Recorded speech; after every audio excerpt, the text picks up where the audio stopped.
bring your two palms near your heart so that it makes a namaste. The right and the left palm, bring them together near your heart.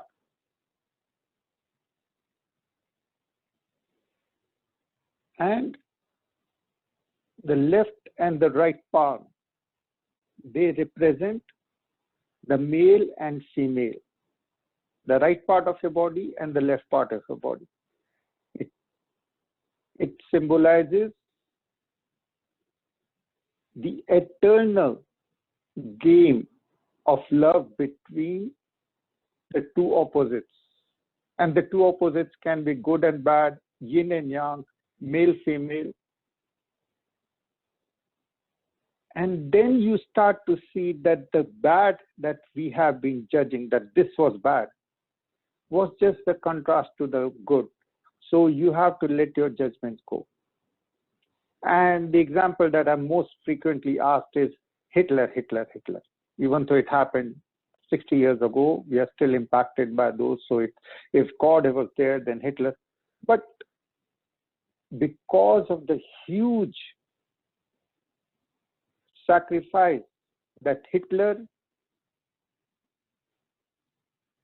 was a part of, the sacrifice of the Jewish, the other communities, there were a lot of Romas and a lot of others who were killed by the racists. And racism is right now again coming up.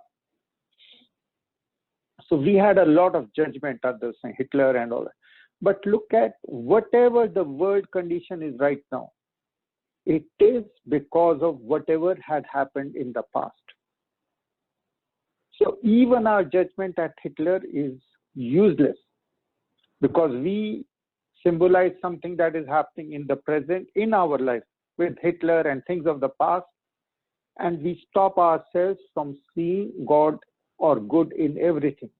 In reality, there is only good, but we chose a life in which there is going to be a contrast. Now imagine you were born and you are good looking and you have money and you have lots of even, well, friends is something different. You can have all the money, you can still feel lonely and all that, but you have all the attributes.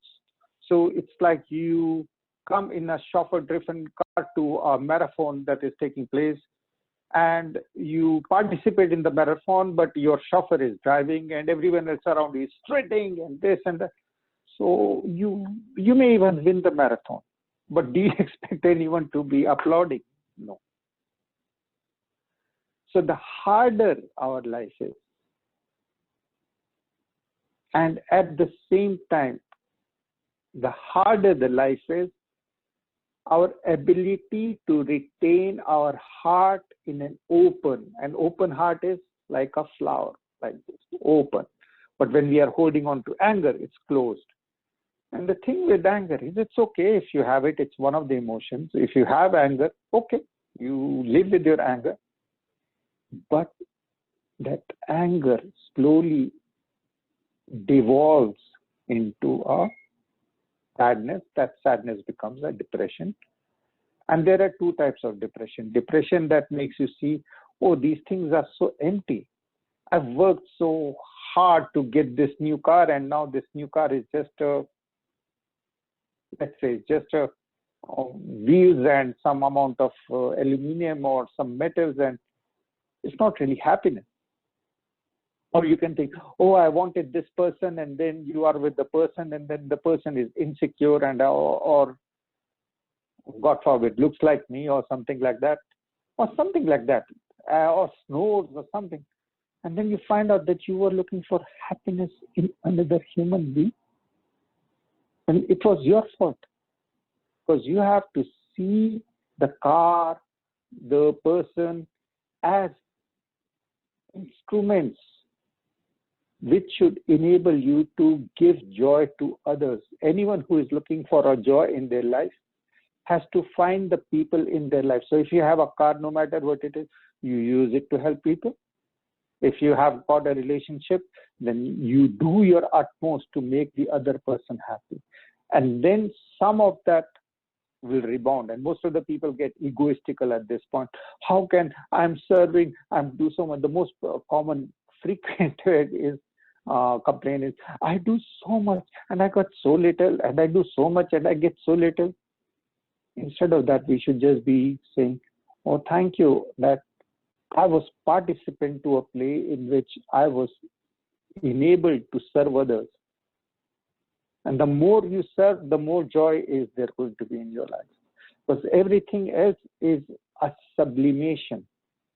Means that people are looking for happiness and they don't find anyone to serve. So internally they are feeling unfulfilled, unself-realized. And then they start eating more or drinking more or doing whatever. Anything that you find is happening in a person's life more than a balanced self means that they are looking for love in the wrong place. 100%. It's always going to be a sublimation of that. So instead of all that, you take off your judgments by working with the years in your life. When something happened that is created a judgment call. No, in my life, this should not have happened. I should have made more money. I should have had more happiness. I should not have been the need to put up with this and all that, and all those things in the past. We don't really get it that even 5 seconds that you have been listening to me rant, the word is in a different place. Time is different. Lots of things have changed. What has not changed is your way of thinking. So you have to let go of the past by releasing that. Instead of keeping your heart like this, you have to open it. And to open it, we will be using today the blessings of Lord Krishna. Krishna is the God of love. And sometimes that is taken literally, and people mix up, then again start mixing up Kama Sutra and Tantra and Krishna and love, taking love only as sex. And that's just the normal way of North American writers. I've noticed that they keep on writing more and more, and the North American people keep on paying more and more for Tantra sex classes. There is even an island somewhere where there is a special yoga, Agama Yoga, and they specialize in sexual balancing, etc. And at the end of the day, the guru or the teacher whom they are saying, he seems to be some European guy, must be smart or something, having sex with the person, and if that's what it takes for you. But these are stupid things, because a guru's attraction is not a guru's attraction. The Krishna in your heart is looking for the counterpart, the opposite of Radha. And it could be the other way around also. And these two opposites are actually the soul and God. So love is attraction towards God. The guru's body and your other person's body, etc., these are just the surface coverings. Your real love is for the teaching that set you free from your anger, fear, and all your doubts of the past.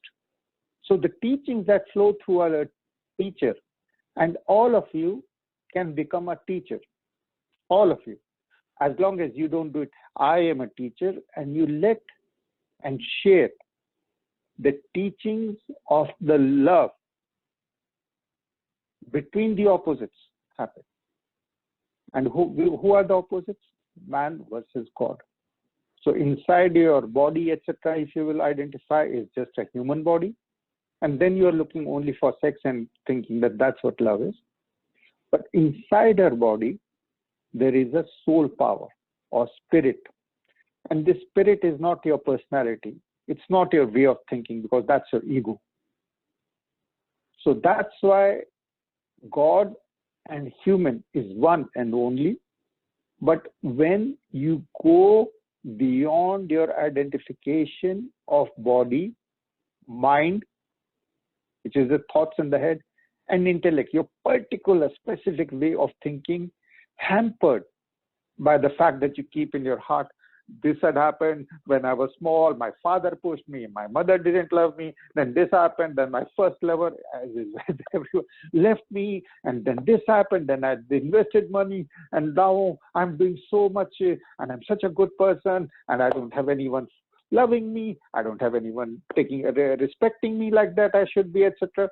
And all those sort of things, etc., all those judgments, one upon another, baked into your heart, impacting the way that you think. And then anything outside, Trump becomes like Hitler, and Hitler becomes, oh, why am I? All these things have happened or are happening, but they don't really impact you. Nothing really should be impacting the deep spiritual power which is inside you. Nothing, zero, nada spiritual. So when you discover that power of love inside you, by marrying the concept of the unity of the opposites, Radha with Krishna. Krishna or Lord Krishna symbolizes three things in our culture. One is, he is a personification of love. Krishna was the 8th avatar of Vishnu. So in the Hindu pantheology, I think the word is, in the world of gods, there are three main gods: Brahma, the creator; Shiva, the destructive; and Vishnu, the balancer, the preserver. But this is basic physics also: the electron, the neutron, the proton. And these are the three your stages of being awakened, sleeping, and the stage in between. There's always a classification of these three in some way. So these are the three gods personified. And Vishnu is the preserver god. And if Shiva is the god who shows self-sacrifice, because Shiva is dark, when the gods and the demons were fighting, which is basically our temptations fighting, and it's in every culture, then they decided none of us is strong enough to achieve getting the abundant wealth in the ocean of our subconscious. So it's not mentioned over the subconscious, but the ocean is there, and the demons and the gods, they agree that they will work together to churn the ocean so that from the bottom, different wealth, and they were looking for the nectar of eternity, or the nectar that will give them immortality will be there somewhere in the subconscious or in the ocean. So the joint forces, and because they were different during the churn, before the nectar of immortality could come, there was a poison known as halahal, and Shiva took it up because it could not be dropped. Even if one drop was to be dropped, the whole universe would be destroyed. So Shiva took it, and even he was not able to take it in. So he keeps it in his throat as an act of sacrifice, and that's what turned him dark. Krishna is the 8th avatar of Vishnu and is darkish to represent ourselves or our subconscious that we do not know, the godly part of our subconscious. Is also, historians they take it like the gods were Aryans, and then Krishna is the dark god, dark featured god representing the south part of India or the Asia, and the Aryans were from there. So we can go with that. They do not really have any relevance. It's a scientific way of thinking, but Krishna is a darker god, darker complexion god. And he was born just like in the stories of the Greek mythology, and in one of the stories of Mahabharata also, that there is a prophecy, and then the king, like just in the case of Kronos, takes the children and turns them into stone or kills them, because the king has been told that one of your children will be the end of you. So the king, whose sister was foretold that she is going to be the mother of your killer. So the king took her, whose name was Kamsa, he put her in a jail, and seven of his children he was able to kill, and immediately the moment they were born. But there are stories within stories, and you have to understand, in one of the Mahabharata stories also, it starts off like that. The king meets a beautiful lady, and the lady says, okay, the king falls in love, but the lady says, you will not ask me any question. Till that point, I'll be with you. You will let me do whatever I want. And the king agrees and brings her to the palace, and they have 7 children. And the first 6, the moment that the children are born, she takes to the river Ganges and drowns them. So the king is very unhappy. The 7th time he gets up and he says, I can't let you keep on killing my children anymore. And then the lady says, I am actually personification of the river Ganges. And these 6 children that I had to kill, they were sentient beings who were punished for a different story, to be born on the planet Earth. So that was the punishment, that from being sentient, you're going to be sent on the planet as people. And I helped them by providing them the freedom, freeing them from this world of really, and each one of us knows what the difficulties of the world are, being born, going through teenager, being through all those traumas and all that, how to work up with others, etc., job losses, relationship things, etc. So instead of all that, I just freed them by killing them as children. And that was my duty. So, and they had asked me to do, so it was my sentient duty. But now that you asked, I'm going to go back. And she leaves the 7, but she goes back and the king. So similarly, the first, in Krishna's case, his first siblings, you would say, were killed by the king. But when Krishna was being born, different miracles take place. There is a flood, and the church gates are opened, and everyone goes to sleep. That his father is able to take him in a basket, similar to Noah's basket. Yeah. And in a river, they take him to another part where he, even though he's royalty born to a king, his mother was a king's sister, he becomes a shepherd, basically. Also interesting. And he has a flute. He plays with his flute. He takes the cows out. They don't have sheep, they have cows over out there. So one of the names of Krishna is Govardhana, Gopala. But the cow out here also represents the soul, of course. So he takes care of them, and he's very lively.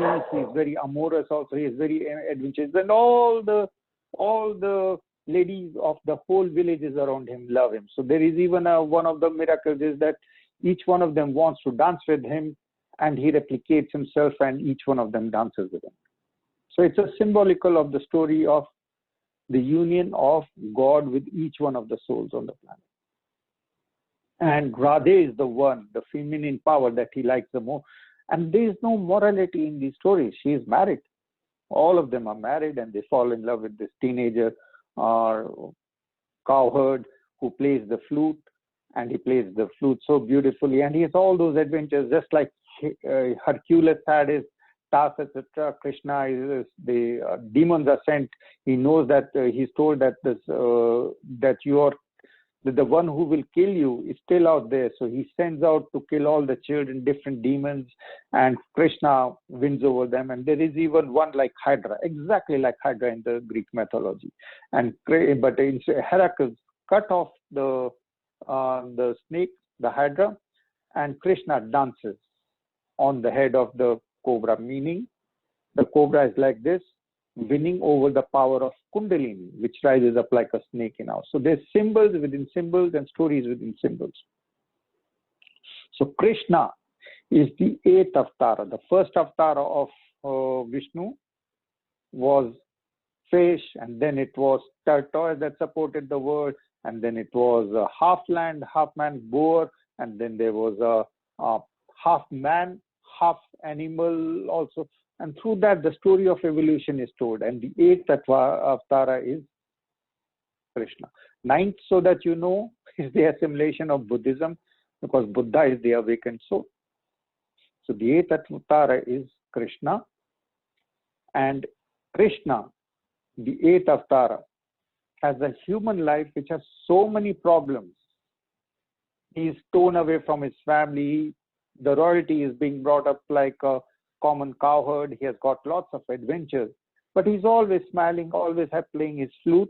And one of the reasons, one of the many commentaries, millions of commentaries have been made, because at one point, Krishna, the cowherd, once he gets over and fulfills his destination of killing Kamsa, then he becomes the king of his own kingdom. He creates his own kingdom, but his powers are so awesome that when the battle of Mahabharata is happening, and battle of Mahabharata is between 5 brothers, which represent the 5, it's the 5 our senses against the hundreds of temptations.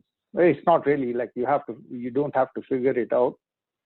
But the story is on 3 levels. The surface level is of brothers fighting for the kingdom, and they go and ask for Krishna's help, and they each know that if Krishna will fight, there is going to be no war.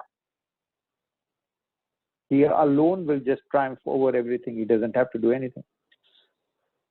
So Krishna says, I will not fight because I have to let human affairs go as they are, but I will. One takes the army. The bad guys, they want the army, and the good guys, they get Krishna. And then Krishna changes his role. Because when Arjuna, the fighter, is on the battlefield of Mahabharata, and it's in the midst of the battle, in the starting of the battle, he goes to the midst of the battle zone, and he says, I want to see everyone. And he sees that his uncles and his brothers, stepbrothers, he has to kill to get over the kingdom, to get the kingdom. He says no, his hands shake and he becomes very super depressed. So that's the depression that leads to clarity. And he says, I'm not going to. And then Krishna becomes not the lover, he becomes the world teacher, the topmost guru, the guru of all gurus. And he shares the knowledge which you have a right to share with everyone, that the body is mortal, will die, focus on your spirit, and your job as long as you're on the planet is to fulfill your obligation. Whatever since the obligation of Arjuna is to fight as a soldier, then that's your obligation, and you should not think about whether this is good or bad. You fulfill your obligation, not looking for a reward. Whatever the reward is, whatever will happen, you do your best to do your duty, and whatever is the result, you have to accept it with grace, knowing that it is the grace of God. That's all. That in one line is the whole message of all of the Hindu works. So whatever you're doing, if you're a mother, you are a lover, you are a daughter, you are a sister, you are a father, whatever you're doing, you fulfill your duty as much as you can, to your utmost, with gratitude for whatever or whoever is giving you the chance to be in their life. Instead of, oh, this person doesn't do this person does, and you use all the instruments of God that you have been gifted with, and you share it. You use your life in total dhamma or dharma, which is right living, to help others, and that's all. Whatever happens, you tried your best and there is still a nuclear war, so be it. You tried your best and the American president doesn't listen to you, so be it. You tried your best and Canada is going in, the economy is going in a different, so be it. Anything that you cannot control, accept it with grace, because in the big picture, that's what perfection means. In the smaller but bigger picture, you are at the center stage of your life, and you have to be like Krishna, dancing with the flute. And one of the commentaries on the flute is that one of the poets, very obscure poem, I had never heard it till I read the commentary, says that, oh flute, you are made of bamboo, and bamboo is the most useless tree in some ways. It doesn't have a fruit which Indians need. It doesn't have shadow in a place which is suffering from sun like India. And it's not strong enough to be making houses or something. So you are such a useless tree. But yet the Lord loves you so much that the Lord Krishna always kisses you and holds you close to his lips.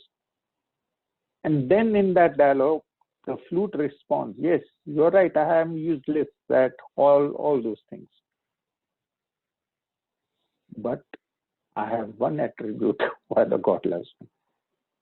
And that attribute is because I am empty. I'm hollow. In contrast to all of us who are so full of ourselves. Okay. So the reason being that the moment we take off our ego, our sense of, I have this body, I have this style of thinking, I have these hurts, and I have these past memories which we are keeping in our heart. The moment we let go of that, our sense of I, and we become nobody, then only whatever that intangibleness is there, that is the reflection of the infinity inside you. 2 sentences. The first sentence that you need to be sharing and living with is that you do your duty and accept everything with a grace, knowing that the body, mind, and intellect are just impermanent features. Your body, mind, and intellect, your body will go back to the earth. Mind and intellect are basically thoughts in your head that you have to release. And the fact that your total duty is to be true to the true you. And the true you is not your body, it's all the universe. So you serve the universe via who? Via the people who are in your life. So if you have any judgments at any people on this planet, in your life, etc., who are you judging? Against the universe you are judging, against the life you are judging, and you're not seeing the full picture that all the contrasts, the good and the bad, are just flexible. The good changes to bad, bad changes to good. In one society you will go and you'll say, oh, I have got fish eggs, and they'll be really happy. Caviar. In another, people may start vomiting, etc. So what is good for in one place or at one particular time can change. It works out that right now lobster meat is so exquisite and such a delicacy, etc. It seems in the 19th century, people in the jail were getting lobsters, and they actually had strikes that we are not going to be eating any more lobsters. And when the immigrants started to come to New York, etc., they found, oh, these people haven't eaten. They're from places like Italy where lobsters might be less or something, or different places. So they started serving them. There was a monopoly, and they raised the prices to these limits of these lobsters, which are basically the cockroaches of and shrimps, which are basically the cockroaches of the sea. And we just found that, oh, it's very delicious, and the prices went up. So things keep on changing. Our likes, dislikes, the fashions, etc., keep on changing. When you go to Europe, some of the American brands that are not recognized out here are really treated as premium over there. And some of the things that, oh, these are like French, etc., are okay, but they are treated much more than they are in the local places. So it's just that things are always changing. The contrasts are also changing. To get over that, your heart has got to be free of all your judgments. So the meditations are meant so that your heart is pure. Pure means it doesn't have anything in it, because whatever will move in once your heart doesn't have anything in it, no anger, no pain, no fear, and no judgment calls, no likes, dislikes. Because likes and dislikes is at the root of your ego. I like this. Ego is just a set of rules that we have created in our mind. I like the yellow color, I don't like the pink color, this and that, etc. So likes, dislikes, and then it becomes, I have a rationale for this, I have this, etc. This person I like, this person I don't like, etc. And all these likes and dislikes end up with creating your justification for the particular view of thinking, and that becomes your intellect. And intellect is basically your ego. I am, and I have this body, and I have these things, etc. So your likes and dislikes slowly becomes your ego, or immediately becomes your ego, part of your ego, and you have to let that go. So it's all about letting go by replacing them with the blessings of Lord Krishna and Radhe. And these two, you will see the union between the yin and yang. Lord Krishna is the 8th avatar of Vishnu, the God who is preserver, and Radhe is his loved one. And when you say Krishna, Radhe is implicit in that.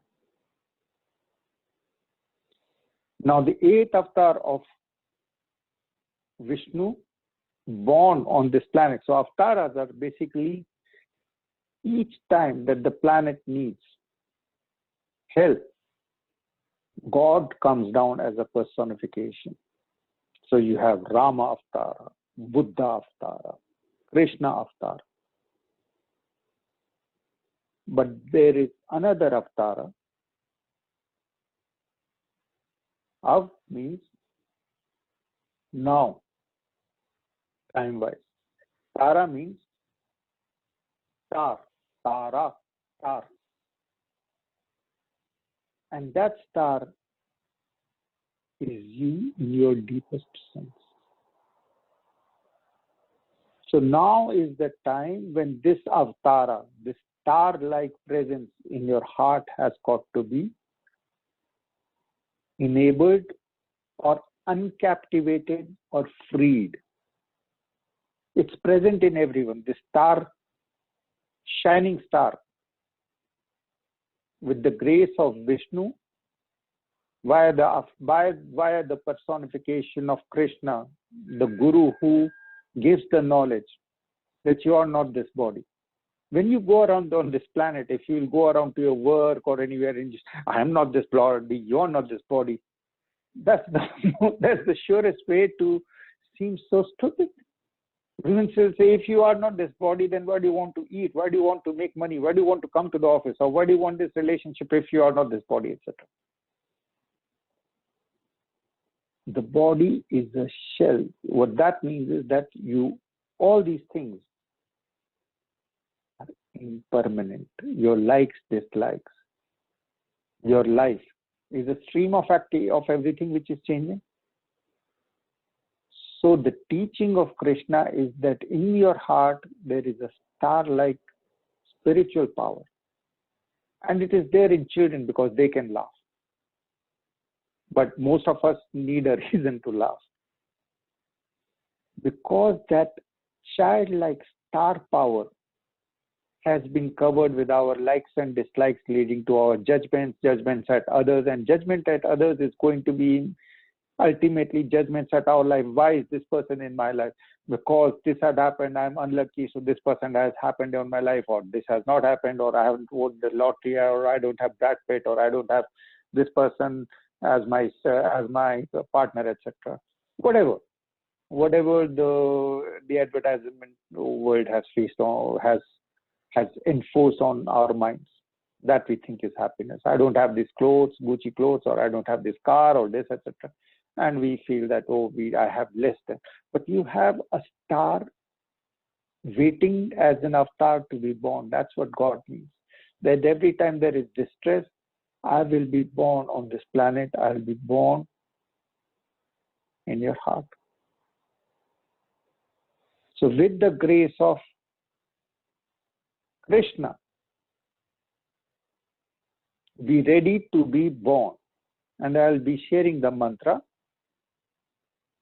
And Krishna is the flute player, but he's also a joker also. You will be surprised. Because he jokes with all the cow. He enlivens everything. So he jokes right from his, but as punster rather, not as a joker. You would be you would go into a circus mythology, which the word is in a way. But punster is always making puns, not like the verbal quips that the youth is so proud of, but he's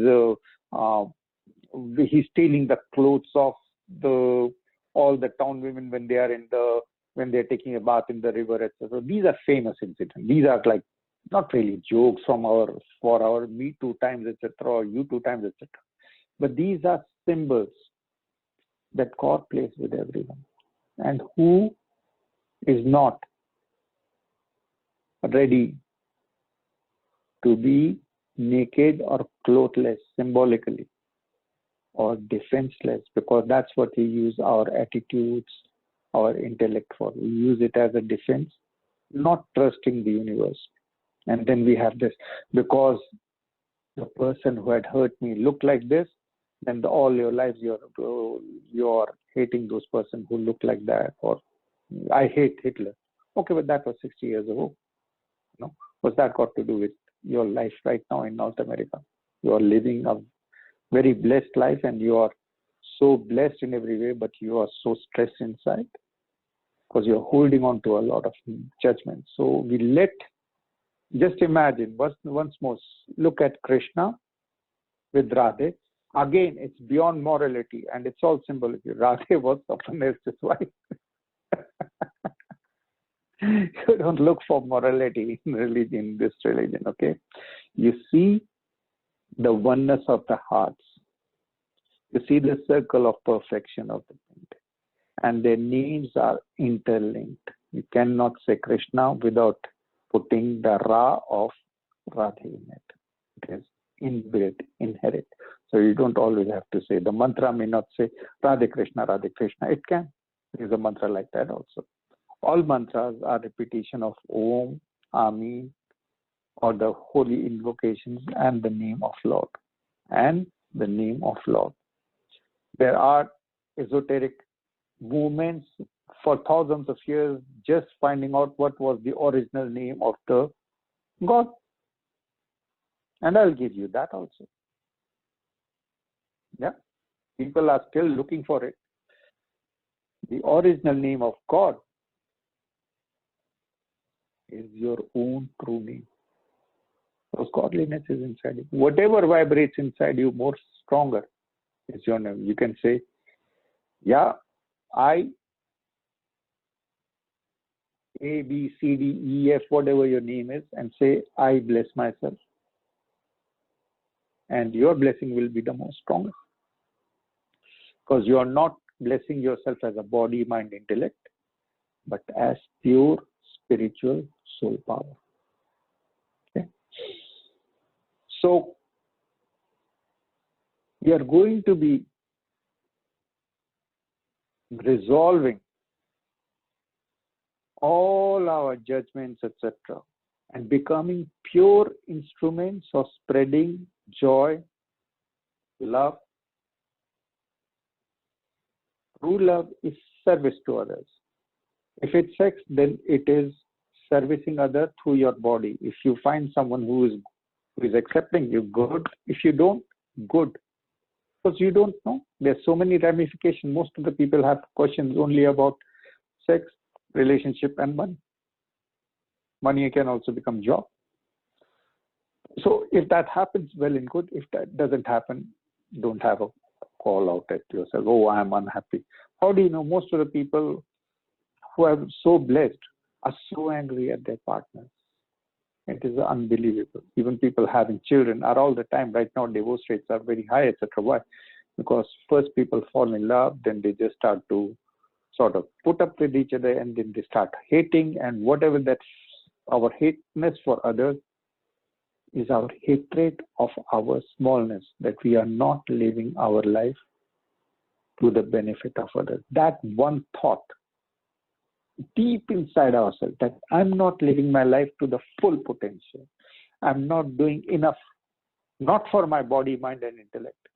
Because everyone in North America is constantly steeped and immersed in that body, mind, and intellect. I'm going to eat vegan food. I just saw, I was in the liquor shop, and I saw there was vegan wines. There are people who are very careful. My body should be only vegan, and only non-violent stuff should be going into my body, which is all good. And even the wine now. So I was in the Whole Foods, and I saw Pampers, which are like organic, clean, etc., and stuff like that. And toothbrushes, which are like vegan and organic, clean, like, so different things are happening. The society is exploiting you in different ways. Do not take care of your body beyond a certain point. Take more care of the soul power inside you. So, closing your eyes gently, putting your hands together, meaning that the two left and right part of you, the male, female, the Krishna and Radha, the male and the female powers inside you are conjoining. And when your hands are together, it means that you are begging. Your hands are showing, I'm defenseless. I don't have any ego now.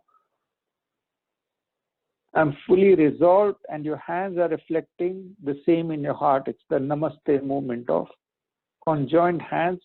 All my judgments and any judgment at anything opposite is now resolved in my heart.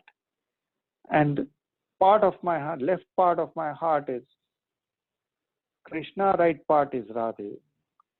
Radhe Krishna, Radhe Krishna, Radhe Krishna, Radhe Krishna, Radhe Krishna, Radhe Krishna. See the picture of Krishna in your heart playing the flute, creating a divine harmony. And that divine harmony, Radhe Krishna, Radhe Krishna, Radhe Krishna, removes from your heart all your judgment calls. So that now when I say hare, hare means take away all my smallness. Hare, you get a flow, flowing from the top. Blessings of Vishnu, the creator, the preserver, are flowing to from your crown of the head, which is open like a flower, like lotus, flowing directly to your heart, opening your heart so that your heart is not closed, it's open now.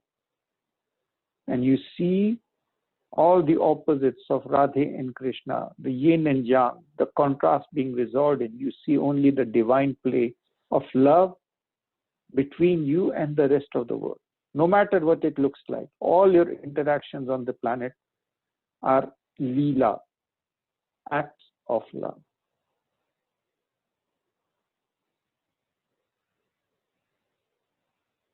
Hare Rama, Hare Krishna. Rama is the 7th avatar, Krishna is the 8th avatar. Their names go together. Hare Rama, Hare Krishna, Hare Rama, Hare Krishna. All the flow of grace happening from the crown of the head going to your head. And knowing that in the name of Rama and Krishna, Radhe and Sita are inbuilt. Hare Rama, Hare Krishna, Hare Rama, Hare Krishna, Hare Rama, Hare Krishna, Rama Rama, Krishna Krishna, Hare Rama. And by joining your hands, your head can go down, because now that you are defenseless, you don't have an ego.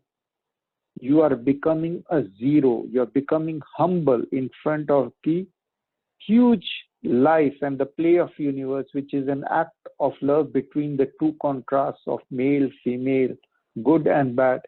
And you see that from each one, from the good, the bad is coming, from the bad, the good is coming. Everything is in a state of flux. And the infinite part of you, the Tara, the star-like presence in the deepest part of is the reborn God, the avatara of God in your life is happening right now.